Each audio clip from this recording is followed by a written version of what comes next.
राजकारणात दर मिनिटाला काहीतरी नवं घडतंय। बातमी कुणीही दे, पण खरी अपडेट मिळते फक्त राजकीय लाईव्हवर।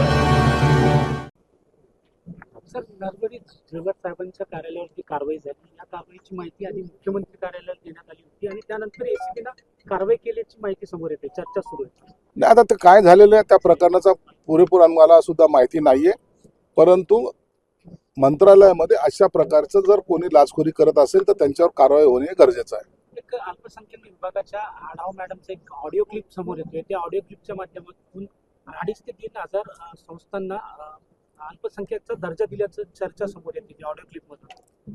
आता ती ऑडिओ क्लिप तपासावं लागेल, परंतु आता जे काही परवानग्या देण्यात आलेल्या आहे याची सुद्धा तपासणी आता शासन स्तरावर केली जाते आणि याच्यामध्ये जो कोणी गुन्हेगार आढळेल त्यांच्यावर सुद्धा कारवाई केली जाणार आहे। याच प्रकरणातील काळ ढेरिंग यांनी प्रिय रामदास गाडे यांच्या शूटिंग केलेला व्हिडिओ साहेबमधील 50 रुपये।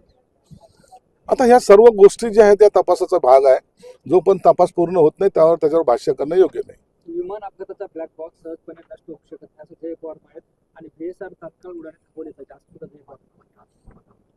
ब्लॅक बॉक्स हा कधीही तात्काळ नष्ट होत नाही हे सर्वांचंच मत आहे, तज्ज्ञांचं सुद्धा मत आहे।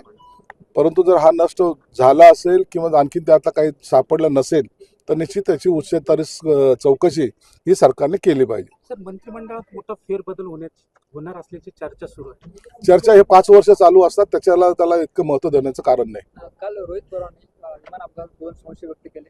पायलटला कोणी ब्लॅकमेल केलं होतं का आणि पायलटला विमान आदळलं का? या सर्व रोहित पवारांनी केलेल्या आरोपाची चौकशी शासन स्तरावर केली जाईल। वेगवेगळ्या एजन्सी आहेत त्यांची चौकशी केली जाईल। त्या चौकशीमध्ये जर काही आणखीन काही तुम्हाला जर आपल्याकडे माहिती असेल तर ती दिली पाहिजे आणि सखोल चौकशी करून जर खरंच घातपात असेल तर त्याच्याबद्दलचा गांभीर्याने घेऊन जो कोणी याला कारणीभूत असेल तर त्याच्यावर कारवाई झाली पाहिजे। आयुक्तांनी जे ते महानगरपालिका आयुक्तांना एक पत्र दिले, जे ड्रग्ज प्रकरणातील गुन्हेगार होते त्यांची घरं पाडण्यात यावी, ते बेकायदेशीर आहे। बेकायदेशीरपणे बांधकाम करणे असेल, ड्रग्जचा सप्लाय करणे असेल तो गुन्हेगार असेल आणि अशा पद्धतीने जर आयुक्तांनी पत्र दिलं असेल तर महानगरपालिका आयुक्त आणि पोलीस आयुक्त यांनी संयुक्त कारवाई करावी। याला कोणाचाही विरोध असण्याचं काही कारण नाही। हे सगळं होत असताना जलील याला विरोध करताना पाहिजे। मग जलील कदाचित तो त्या ड्रग्ज प्रकरणामध्ये सपोर्ट करत असावा किंवा त्याच्याशी संबंध असावा। पोलिसांनी या दृष्टिकोनातून सुद्धा तपास केला पाहिजे।